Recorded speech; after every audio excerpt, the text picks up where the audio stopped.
Sidereal Confluence is one of my favorite games of all time, but some people complain that the rulebook is a little bit opaque and hard to understand for the first time. So my goal in this video is to give you a comprehensive explanation of all the rules in just about 15 minutes. Other than a few minor things like some tiebreaker rules and some setup details, you will learn the entire core gameplay rules of Sidereal Confluence. Much of the complexity of this game comes with the faction-specific rules. I'm not going to go into those in this video, but once you understand how the game actually works, it's very easy to read the 9 faction-specific rule sheets and understand how they work. But until you understand the game, reading these is very difficult to do. I'm making this video with the original version of the game. If yours looks different, has different artwork, that's the remastered version, but the gameplay is exactly the same. A core mechanic of this game is a converter. A converter is a process that takes some resource as an input and generates other resources as an output.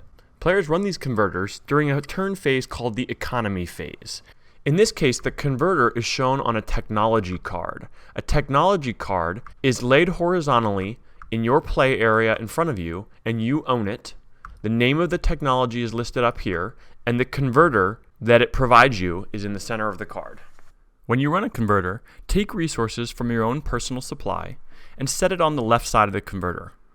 Then, take resources from the community pool that you're generating and place them on the right side of the converter.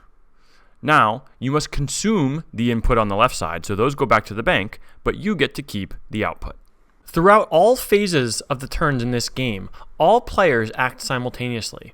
So that means during the economy phase, everyone is independently running their own converters at the same time. The whole point of converters is increasing the relative value of the resources you put in. 3 small cubes are roughly equal to 2 large cubes, which are roughly equal to 1 octagon. So this converter takes an input worth approximately 4 small cubes and converts it to an output worth approximately 5.5 small cubes. 3, 1.5, and 1. This explains how you win the game. At the end of the game, resources are worth victory points, and the most victory points wins. So converters increase the total amount of resources you have. So the more converters you run, the more resources you have, and the more points you have at the end of the game. During each turn, you can only run a converter once, and there are 6 turns in the game. If you have 2 converters in play in front of you, you could put 4 white cubes into this converter on one turn, generating a black cube among other things, and then in the following turn, you could use that 1 black cube as part of the input required to run an additional converter. On that second turn, you could run both converters, or as many converters as you have input resources to fill. Each player has a starting card, which gives you your species name and instructs you what cards you begin the game with. In this case, the Sidereal Conclave starts with 4 technologies, each one of which is a yellow card that is played in front of you and has 1 converter on it. It also tells you what starting resources you begin with. All 4 of your starting technologies are indicated in your deck with a star, so that you know to start the game with those cards placed in front of you. You'll often find at the start of an economy phase that in your resource pool, you do not have the resources required to run all your converters. In this case, 3 small greens and 4 small whites. That's the purpose of the trade phase, which actually occurs before the economy phase and is used to get rid of unneeded resources and acquire the resources that you do need to run your converters. This is an open forum for all players to offer, negotiate, and accept trades with one another. Trade away the resources you don't need to get those that you do so that you'll be able to run your converters in the following economy phase. And it's a free-for-all. Everyone on the table has an open discussion about what they need, what they want to get rid of, and what they're willing to trade. You can play with a time limit on this phase, and 10 minutes is a good recommendation, but often you'll find that players quickly reach an equilibrium where they've gotten rid of all the resources they don't want and they've acquired the resources they need or have nothing left over to trade. In this case, I have 1 of the 3 green cubes I need to run non-indigenous fauna, and 2 of the 4 white cubes I need to run ritual government. But I have all this other stuff that I don't need. My opponents might have the 3 green cubes and 2 white cubes available. So with one opponent, I'll give them a hex and a black cube for 3 green, and with another opponent, I'll give them all of this stuff for the 2 white cubes I need, because I really want to run my converter. I'm not sure that's a good idea or not, but now I have the 4 white cubes and the 3 green cubes I need to run these converters and get the outputs from the community supply. For many races, your starting card will say that you also start with a colony. Colony cards are placed in the play area in front of you, and they also contain a converter, just like technologies do. Because the arrow is white on the converter, you know that the converter is run during the main economy phase of the game.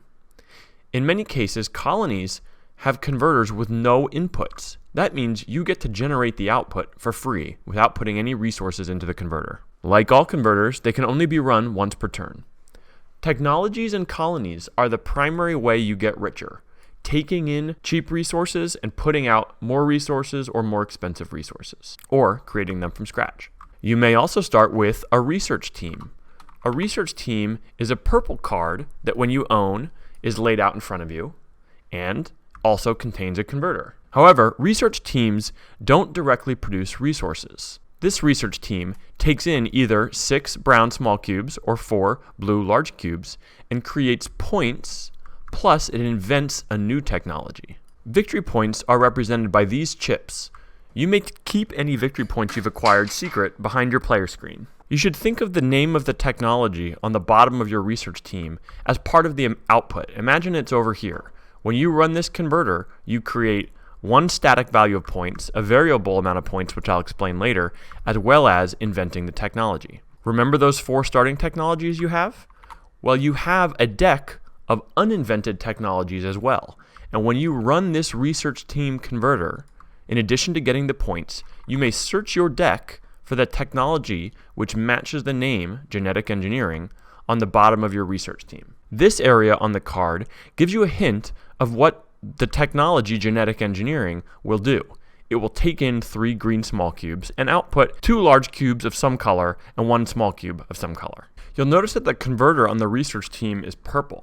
Purple converters are actually run during the trade phase. During that wild free-for-all, you may at any time pay the necessary inputs to run your research team converter, get the point, pull out the respective technology from your deck, and then turn over the card to demonstrate that you've already run this research team converter.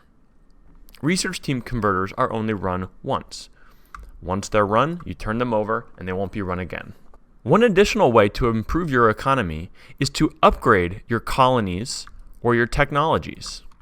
Upgrades are performed by flipping the card over. In this case, a colony produces a small white cube. Once it's upgraded, it produces a large yellow cube. The cost to upgrade is shown in the silver box at the bottom. In this case, you must spend 1 yellow cube, discarding it to the general supply, to flip the card over. But then, in all future economy phase, it will produce a yellow cube. As you can see, the converter, or the arrow indicating the upgrade action, is purple. That means you may upgrade colonies during the trade phase, so that you can take advantage of their improved output in the economy phase. Likewise, technologies can be upgraded by flipping over. This technology takes in 3 green cubes and produces out a value of 4 small cubes, 1.5, 1.5, and 1. If you flip it over and upgrade it, it still takes in 3 green cubes, but now it outputs an extra blue cube. So the value increases from 3 to 5.5. Again, the upgrade cost is shown in the silver box in the bottom. Most technologies are upgraded not by spending resources like colonies, but by spending another technology. In this case, you want to upgrade non-indigenous fauna. It requires genetic engineering, which you have. Non-indigenous fauna will be turned upside down to genetically pliable fauna. To do this, take the cost genetic engineering, slide it underneath as you flip over the card. So you've consumed genetic engineering, and it can no longer be used, but it was used to upgrade your other card. Okay, back to research teams and turn structure. Remember when you run the converter on your research team, to invent a technology, you flip over that research team card and you keep in front of you for that turn. You get to use the respective technology in the following economy phase. So you run your research team during the trade phase, and you now have a new converter on a new technology available to you in the economy phase. However, at the end of the turn, there will be a confluence phase where all players share technologies. Once the economy phase is over, once everybody's running their resource converters, all players who used a research team to invent a technology during the trade phase of that turn now move it to the middle of the board so everyone can read the name of the technology they invented. All other players have their own decks of uninvented technologies with matching names, but maybe different outputs. They get to put the technology out in front of them for free. So they all search for genetic engineering in their own respective decks and place it in front of them. So everyone gets access to the technology. The advantage for the inventor is they get it one turn earlier. They invent it in the trade phase, so they have access to the converter in the economy phase, while everyone else gets the technology at the end of the turn, so they won't have access until the next turn. Plus, the inventor gets the static points printed on the card, plus the variable number of points called the sharing bonus. There is a track of cards in the center of the board called Confluence cards. The Confluence card can be thought of as a marker reminding the players what turn it is. At the beginning of the game, there will be 6 cards out there, the topmost one showing turn 1, as well as the current Confluence technology sharing bonus, 6. So in the Confluence phase, when you share technologies, if you put out a card that you research that turn, in addition to the 1 point you got earlier, you get the sharing bonus. So you would get 6 points. The sharing bonus goes down as the game goes on, so there's an incentive to research technologies earlier. Remember how our example player started with 4 technologies, 1 colony, and 1 research team? And they acquire new technologies by running research teams. Well, how do you get additional colonies and research teams throughout the game? Some converters, typically on technologies, create ships. Ships are another resource approximately worth 1 small cube. There are also ship tokens representing 3 ships for convenience. Whenever you run a converter that creates ships, you put them on the right side of the converter and then add them to your supply, just like any other resources produced by converters. The final phases of the game are the colony bid and research team bid, where you use those ships you've acquired to bid on additional research teams or colonies. There are 2 auction tracks at the center of the table, one with research teams next to the respective research team deck, and one with colonies next to the colony deck. In general, there will be 1 card of each type available per player in the game. So in a 4-player game, there will be 4 research teams available for auction and 4 colonies available for auction. Suppose I have 4 ships that I've saved or generated during this economy phase, and now it's the confluence phase. I could set one aside and choose not to auction it, saving it for later. I might make my colony bid 2 ships, while I save 1 ship to bid on the research team. We all simultaneously reveal our colony bids and proceed in order from largest bid to smallest bid. Once it gets to me, since I've bid 2, I can purchase any colonies with minimum bid 1 or 2. I cannot purchase a colony which requires a minimum bid of 3. If I choose to buy this colony which has a minimum bid of 1, I must still spend my entire bid, which was 2 ships. Once everybody's done bidding on colonies, we all simultaneously flip over our research team bid. Bids proceed from largest bid down to smallest, and once it gets to me, I can only afford a research team of cost 1. If the players before me have already purchased all of the research teams of cost 1, there's nothing left I can afford, and I simply pass, but I get to keep my ship since I don't spend it. Once the colony bid and research team bids are complete, remove any remaining cards in the 1 cost slots. These will be returned under the bottom of their decks. Then, using the conveyor belt method, you slide down the remaining more expensive cards into the 1 spot and backfill the higher cost positions from the top of their respective decks.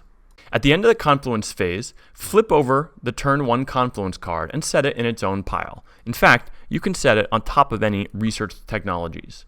Now the top confluence card will say turn 2 and have the new, slightly smaller sharing bonus printed. And that's the end of the first turn. Repeat the whole process, starting over with a new trade phase. Acquire the resources you need to run your economic converters in the economy phase.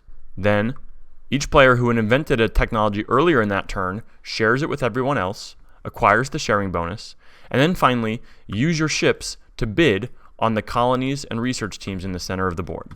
In turn 6, the last turn of the game, you will not have a colony bid or research team bid because there's no point in acquiring additional colonies or research teams that won't be used. Once you give the sharing bonus for technologies, simply go straight to scoring.